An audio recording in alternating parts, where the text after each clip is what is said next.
Hello et bienvenue dans une nouvelle vidéo. Aujourd'hui, on va comparer deux fonds de teint de chez Fenty. J'ai récemment testé le Softlet de chez Fenty, donc que j'ai vraiment beaucoup aimé. Tout le monde en dit beaucoup de bien, en tout cas la plupart des revues que je vois sur ce produit en disent beaucoup de bien. Avant même d'avoir des bonnes revues, j'étais assez curieuse de tester le produit et je dois dire que je suis vraiment pas déçue. C'est un très joli fond de teint qui est quand même couvrant mais qui reste très naturel sur la peau, qui est pas trop lumineux non plus. Et je serais curieuse de le comparer au Soft Matte, qui est le premier fond de teint qui a été lancé par Fenty, qui à l'époque, pareil, tout le monde l'adorait. Non, pas tout le monde. Pas tout le monde, parce que c'est vrai que c'est un fond de teint un petit peu plus couvrant, un petit peu plus mat, donc c'est vrai que si on a la peau sèche, ça pourrait peut-être un petit peu moins convenir. Mais moi, avec mon type de peau et avec le make-up que je recherchais à l'époque, c'était vraiment mon fond de teint. Je l'ai adoré et utilisé pendant très longtemps.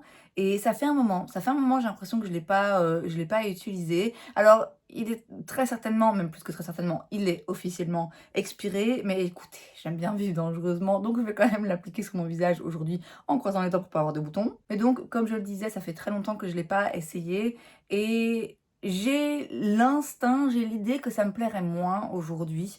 Ces derniers temps, on a vu beaucoup plus sur le marché des fonds de teint lumineux, des produits qui laisse un fini un peu plus naturel, qui laisse transparaître la luminosité naturelle de la peau. Et moi-même, j'ai été un petit peu plus attirée par ça. Bon, déjà parce que je suis influencée, forcément parce que je vois autour de moi, mais aussi parce que ma peau change. Ce fond de teint que j'adorais il y a 5 ans, bah, forcément aujourd'hui avec 50 plus, oui, je sais pas si ma peau va l'aimer autant et ça va être aussi joli. Et donc je serais curieuse de voir ce que j'en pense aujourd'hui. Alors je tiens à préciser que si aujourd'hui je dis en fait tout compte fait je l'aime plus tellement, ça ne remet pas en cause les années d'amour que j'ai eu pour ce fond de teint. Ça veut pas dire que je me trompais à l'époque, ça veut juste dire que à l'époque ça me convenait par rapport à ma peau et peut-être qu'aujourd'hui non. Donc on va en mettre un de chaque côté pour voir un petit peu en quoi ils sont différents, même si on s'en doute déjà. Je les ai tous les deux dans la teinte 150 et en réalité j'ai l'impression que celui-ci est un tout petit peu plus froid que celui-là. Pourtant c'est tous les deux des neutres, hein, c'est censé être la même teinte. Maintenant c'est peut-être juste le flacon en verre qui est très légèrement teinté différemment de ce côté. Donc on va bien voir déjà au swatch et puis à l'application. Alors il faut bien les secouer l'un comme l'autre. J'ai pas mis de primer, j'ai mis une crème solaire de chez Garnier, je pense, c'est la deuxième fois que je la teste aujourd'hui. Et là je ressens pas forcément le besoin de mettre un primer et puis je veux voir vraiment ce qu'il donne sans que autre chose interfère. Donc de ce côté on a le Softlet et de ce côté le Soft Matte. Alors en termes de consistance, ma foi c'est assez similaire. J'avais dans l'idée que celui-ci allait être un petit peu plus fluide que celui-là, mais en fait non, pas forcément. Et en termes de couleur, Softlet, Soft Matte, ouais, c'est sûr que le Soft Matte, il est un petit peu plus jaune et le Softlet un petit peu plus rosé. Pourtant, quand je l'ai utilisé, j'ai pas eu cette impression. Ils sont tous les deux un petit peu trop clairs, hein, pour moi, je l'avoue. Après, ça peut toujours un petit peu s'oxyder, j'aime autant réchauffer mon teint après. Mais vous voyez, par rapport à ma main, effectivement, on va voir la différence. Mais par rapport à mon visage, ça choque pas tellement. Et surtout par rapport à mon cou, ça matche bien. Maintenant, je reconnais que avoir une teinte un petit peu plus foncée, ce serait pas mal parce que ça peut un tout petit peu me griser le teint, surtout dans cette région, vu que j'ai mes rougeurs en dessous. Mais écoutez, j'ai celle-là, donc on va faire avec celle-là. Donc, avec l'éponge orange, je vais prendre le Soft Matte et je vais l'appliquer de ce côté de mon visage.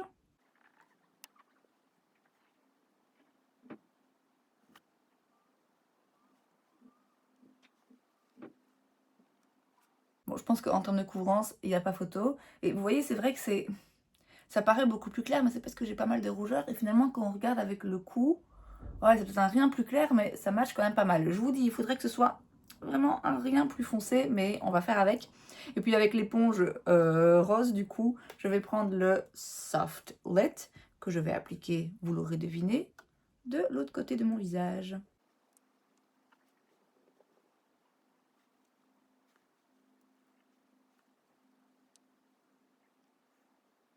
Bon alors je pense que la première chose qui se remarque déjà, c'est la couvrance, où celui-ci est quand même un petit peu plus couvrant. Après ça peut être trompeur, hein, parce que comme celui-ci est un rien plus mat, comme ça réfléchit moins la lumière, ça peut donner plus une impression de couvrance, j'ai l'impression. Et il me semble aussi que celui-ci, en termes de sous-ton, match un petit peu plus que celui-là est un tout petit peu plus neutre froid et celui-ci un tout petit peu plus neutre olive, si ça a du sens ce que je raconte. Donc j'ai l'impression que dans le sous-ton, il y a une toute petite différence aussi qui peut-être peut jouer sur la couvrance. Mais voilà, je pense que très clairement, celui-ci est un peu plus couvrant que celui-là, même si je vous dis, cette couvrance, moi, ça me va. Bon, je m'approche un peu pour qu'on puisse regarder et ça me paraît évident également que le fini, ça n'a absolument rien à voir. Que ici, effectivement, c'est mat. Alors attention parce que c'est mat, mais c'est mat satiné. C'est vraiment un soft mat. Il porte très très bien son nom, hein. Parce que certes, c'est mat, mais ça laisse quand même un petit peu un fini satiné. C'est pas un mat qui tombe à plat ou qui est très épais ou qui est très visible finalement, tout en étant assez haute couvrance et mat. Il peut aussi être, pas indétectable sur la peau, mais il reste quand même assez naturel dans le genre mat, alors que de l'autre côté, oui, clairement, c'est plus lumineux. Et de nouveau, il porte très bien son nom, c'est légèrement lumineux. Donc c'est pas un lumineux qui pour moi est trop dewy et vraiment trop brillant ou trop émollient. C'est un fini naturel, donc ça veut dire qu'on a vraiment cette impression que c'est la peau. On voit pas des endroits où le produit s'accumule, on voit pas forcément qu'on est énormément maquillée, alors que de ce côté, oui. De ce côté, je vois que je suis maquillée.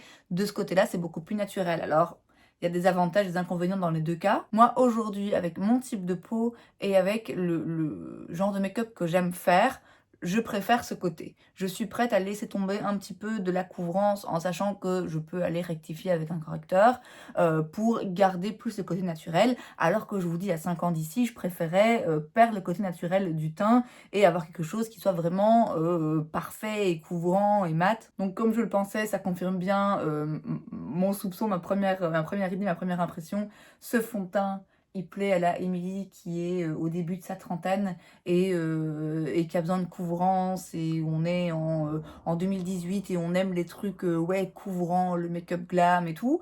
Et puis ce fond de teint, il convient plus à la Emily qui va avoir 38 ans l'année prochaine et qui a besoin d'un make-up un petit peu plus soft et qui se maquille moins les yeux et qui préfère un résultat plus naturel. Et donc si vous hésitez entre les deux, c'est à vous de voir ce que vous recherchez.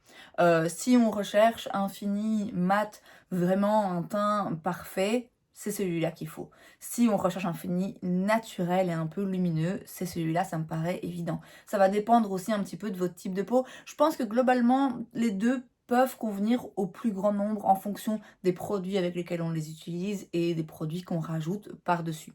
Donc je pense que si vous avez la peau très sèche, bon, celui-là, il va pas vous plaire, très certainement, même si vous utilisez un primer hydratant, parce qu'il peut marquer un petit peu les zones de sécheresse. Je pense que il peut fonctionner, mais a priori, c'est pas vers ça que je vous conseillerais d'aller. Et pareil, si vous avez la peau vraiment très grasse, je pense que celui-ci, il risque d'être un petit peu trop lumineux. Encore une fois, si on blinde de poudre, bon, ça peut marcher, mais alors on perd le côté naturel du fond de teint. Et encore une fois, si vous avez la peau très grasse, oui, a priori, c'est pas vers ce genre de fini que je vous enverrai. Mais globalement, je pense que si on a une peau normale, une peau mixte, une peau peut-être avec un petit peu de déshydratation, une peau qui peut briller un petit peu dans la zone T, je pense que vraiment les deux peuvent fonctionner en fonction de comment on les utilise. Juste à éviter quand on a une peau extrêmement sèche et quand on a une peau extrêmement grasse. Bon, maintenant qu'on a vu la différence là, comme ça, à l'application, je vais continuer de me maquiller. On va voir un petit peu comment ça interagit avec le reste. En anti-cerne, je vais prendre celui de chez Natasha Denona parce que j'ai l'impression que ça va être vraiment l'anti-cerne parfait pour tester avec deux fonds de teint différents parce que c'est un anti-cerne haute couvrance, donc qui va très bien se fondre avec un teint qui se veut haute couvrance et avec un fini un petit peu ouais, parfait. Et en même temps, il est très joli sur la peau, il a un fini très naturel et donc ça match aussi très bien avec ce genre de fond de teint plus naturel. Et donc vous voyez, dans le côté mat, j'ai un dessous des yeux qui est aussi couvert que le teint, on n'a pas l'impression que c'est beaucoup plus léger. Et dans le fini lumineux, on n'a pas non plus l'impression d'être sur un anti-cerne qui est hyper mat et qui perfectionne trop le teint par rapport au reste. Ça se fond très bien d'un côté comme de l'autre. En bronzer, je vais utiliser le petit stick de chez Westman Atelier que j'ai dans la teinte biscuit. Alors c'est un stick avec un fini un petit peu plus mat que la plupart de ce genre de produits crème. Donc je serais curieuse de voir comment il se travaille avec ces fonds de teint, par-dessus ces fonds de teint.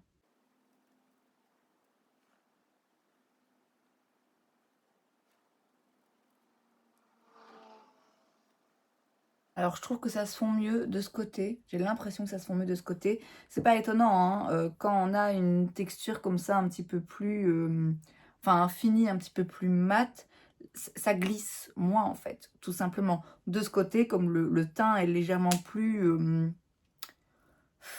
ouais, légèrement plus émollient, bah oui, tout se fond un petit peu plus facilement, alors que de ce côté, comme le fini est mat, ça donne pas le même effet que si on avait déjà poudré le teint, hein, c'est pas à ce point-là, ça fonctionne quand même, mais ça demande, j'ai l'impression, un petit peu plus de travail parce que ça, il n'y a pas le côté où tout glisse et se fond ensemble, vous voyez. C'est une raison de plus hein, en ce qui me concerne pour qu'aujourd'hui je préfère le côté Soft Lid parce qu'aujourd'hui par rapport à il y a 5 ans, j'utilise beaucoup plus de produits crémeux et je trouve que les produits crémeux s'utilisent moins bien avec ce côté. Alors pour le blush, je vais utiliser un blush poudre et je vais pas en poudrer le dessous de mes yeux avant, justement parce que je veux voir un petit peu ce que ça donne quand on applique une poudre, la différence entre les deux. Puisque a priori, ce côté-là, qui est un petit peu plus émollient, ça risque un petit peu plus d'accrocher, alors que là, en principe, ça devrait glisser plus facilement. Donc on va vérifier ça. Je vais utiliser le Blush is Life de chez Kosas dans la teinte Swoon que j'ai acheté récemment. Je vais bien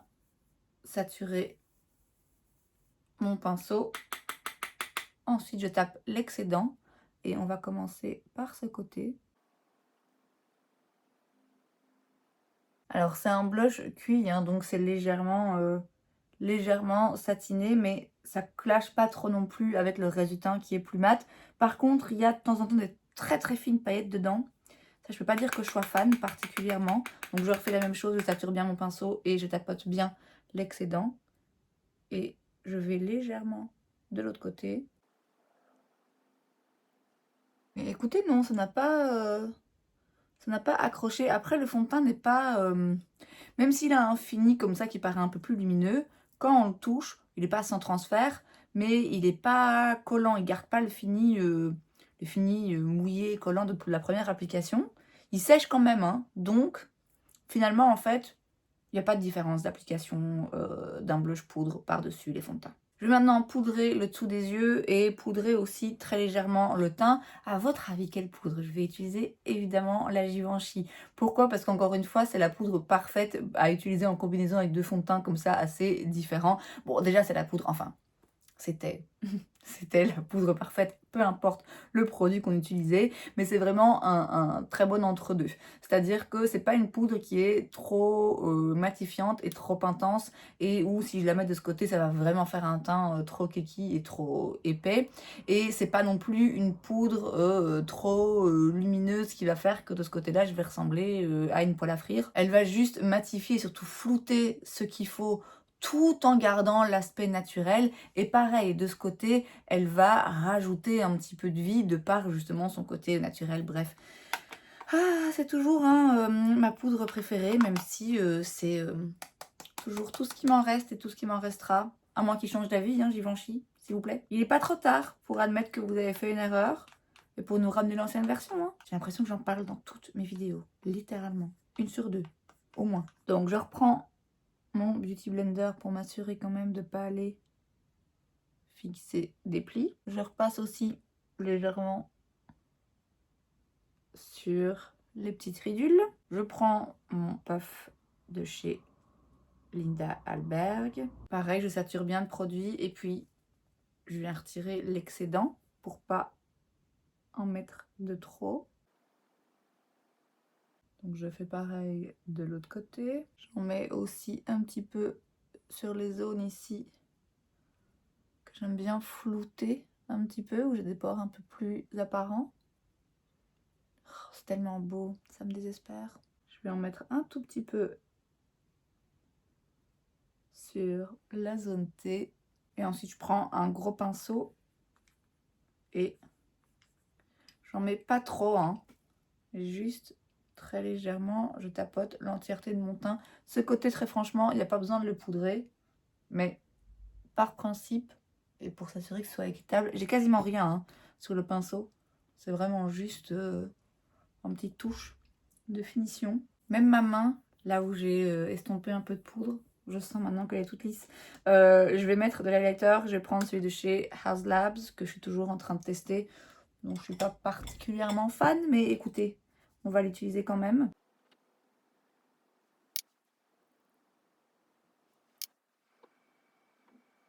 On va mettre un petit coup de mon spray Charlotte Tilbury sur tout ça. Bon, pendant que ça sèche un petit peu, je vais aller faire mes sourcils et mes lèvres. Et j'ai pas mis d'anti-cerne sur mes yeux exprès parce que je vais filmer une autre vidéo que vous verrez normalement dans 2 jours, dans laquelle je vais utiliser des produits pour les yeux. Donc je vais faire tout ça et puis je reviens après et du coup on aura l'occasion de voir un petit peu d'ici, allez on va dire un petit peu moins d'1 heure, comment le teint aura évolué d'un côté comme de l'autre. Bon, me revoilà avec le look sur mes yeux terminé et en fait à bien y réfléchir, je vais faire l'inverse. Je vais d'abord vous mettre la vidéo sur les sticks de fard à paupières et ensuite je vous mettrai la vidéo que j'ai fait là maintenant. Donc la vidéo sur les sticks, vous l'aurez déjà vue, enfin elle a été postée il y a 2 jours du coup, si je me trompe pas. Comme ça, ben, voilà, ça vous garde la surprise pour le look sur les yeux que je trouve très joli. Par contre, c'est un petit peu plus chaud par rapport au blush que j'ai. Donc je vais rajouter un blush par-dessus. Je vais frotter un peu mon pinceau et je vais prendre Warm Soul de chez MAC. Parce qu'on est sur le même genre de fini que le Kosas, mais un petit peu plus chaud. Ouais, on voit quand même toujours un petit peu le côté rosé du Kosas en dessous. Écoutez, ça va. Ça clash pas trop non plus. Alors, rapprochons-nous et regardons de plus près. La différence se marque toujours. Donc là, j'avais poudré mon teint et j'ai mis un spray. Ça se marque un petit peu moins qu'au tout début où, clairement, quand j'avais que le fond de teint, on voyait le côté mat et le côté lumineux. Là, tout c'est un petit peu plus fondu grâce au spray, hein, c'est le but. Mais on voit quand même la différence. Hein. Quand on y prête attention, on la voit, notamment sur le front, puisque c'est là qu'il y a le moins d'autres produits qui interagissent. Et on voit que ce côté, tout en gardant un petit peu de luminosité grâce au reste, ce côté est quand même plus mat et ce côté plus lumineux. Pareil, hein, là on a un fini qui a l'air un petit peu plus lissé que de ce côté. On voit peut-être un petit peu plus ça se marque un petit peu plus en termes j'allais dire de plis, de petites ridules. Ça se marque plus de ce côté-là, parce que ça réfléchit aussi un petit peu plus la lumière. Mais du coup, on a un fini beaucoup plus naturel de ce côté. Et quand on se rapproche, vous verrez pas, mais là, forcément, ça marque un petit peu, un tout petit peu. C'est pas si terrible. Ça marque un tout petit peu les petites sécheresses que je peux avoir de ce côté. Ça donne un aspect un petit peu plus make-up, en fait, tout simplement. Donc vraiment, ça se confirme. Les deux se valent, hein. Les deux sont vraiment très jolis. Je vous dis, j'ai pas non plus l'impression que ça marque trop les imperfections de ce côté ni de celui-là. Les deux sont beaux. Les deux me plaisent. Maintenant, c'est vrai que ce côté est un petit peu plus mat et plus make-up. Et ce côté est plus naturel et plus lumineux.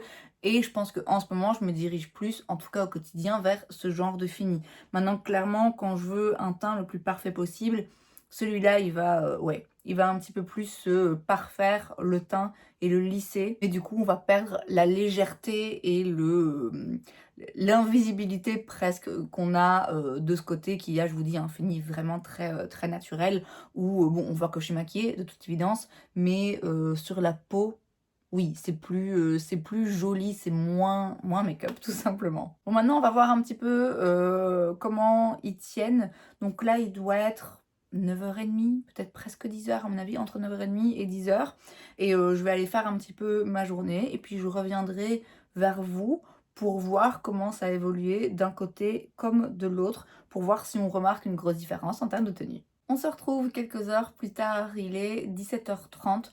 Donc mine de rien, ça fait plus de 7 heures, 7h30, 8 heures presque, que j'ai le make-up que je porte, les fonds de teint. Alors il est encore tôt, c'est pas un test sur vraiment toute la journée, mais je sais qu'après j'aurai plus forcément le courage de refilmer. Donc je vais m'arrêter là pour le test de la tenue, la comparaison surtout de la tenue entre les deux fonds de teint. J'ai rien retouché, je viens juste de remettre un petit peu de crayon et d'huile à lèvres, mais le teint, j'ai rien retouché depuis que je me suis maquillée. Donc comme toujours, c'est un petit peu parti autour du nez, j'ai les traces des lunettes, mais ça, ma foi, c'est normal. Alors si on regarde de plus près, c'est un petit peu plus mat de ce côté, c'est toujours un petit peu plus couvrant, hein, on voit la différence. Par contre, c'est vrai que ici, ça marque un petit peu. Ça marque un petit peu ou après un moment de la journée. C'est-à-dire que dans un premier temps, ça redevient un petit peu plus naturel parce que il y a quand même le sébum un petit peu de ma peau et le fait de porter le fond de teint pendant quelques heures fait que il perd le côté hyper mat qu'on a comme ça au début et donc ça rééquilibre un petit peu le tout. Mais ouais, après ça vient un petit peu de un petit peu plus de texture. J'ai l'impression que là, on voit un petit peu plus que c'est du fond de teint, quoi. Alors que là, très franchement, on dirait que j'ai rien et en même temps la différence se marque par rapport au fait, par rapport à ma peau sans rien. Si vraiment j'avais rien, j'aurais beaucoup plus d'imperfections et j'aurais beaucoup plus d'irrégularités. Et là, c'est quand même, on voit hein, mes imperfections parce que je ne les ai pas masquées avec un correcteur par la suite, mais le teint est quand même bien unifié et surtout le teint est très naturel. Donc celui-ci vieillit bien parce que comme il est naturel, il s'estompe et de façon assez, oui, assez naturelle encore une fois et légère et ça marque pas trop en fin de journée, alors que de ce côté, ça peut marquer un petit peu plus, on voit un petit peu plus le côté maquillage au fur et à mesure, mais c'est pas exagéré non plus, très franchement, et il n'y a rien à faire, on a quand même un côté ici qui est beaucoup plus couvrant et qui offre un teint un peu plus parfait et plus lissé, alors que de ce côté, on a un teint voilà, qui est beaucoup plus naturel et qui imite en fait la peau. Donc ma première idée est confirmée après ce test. Effectivement, ces temps-ci, je me dirige plus vers ce genre de fini, surtout au quotidien quand je me maquille pour aller travailler ou j'ai pas envie de me poser la question, tiens, est-ce que là mon make-up commence à se voir un petit peu, est-ce qu'il commence à être un petit peu épais sur la peau, est-ce qu'il commence à marquer un petit peu les textures, quand j'ai envie de savoir que je mets un fond de teint en matin et que le soir, voilà, c'est resté, c'est parti de façon plus naturelle et ça s'est bien estompé et ça a quand même bien vieilli. Ça marque beaucoup moins, il n'y a rien à faire. Je commence à avoir la peau, oui, un petit peu plus marquée, donc ce genre de fini naturel me convient mieux en ce moment.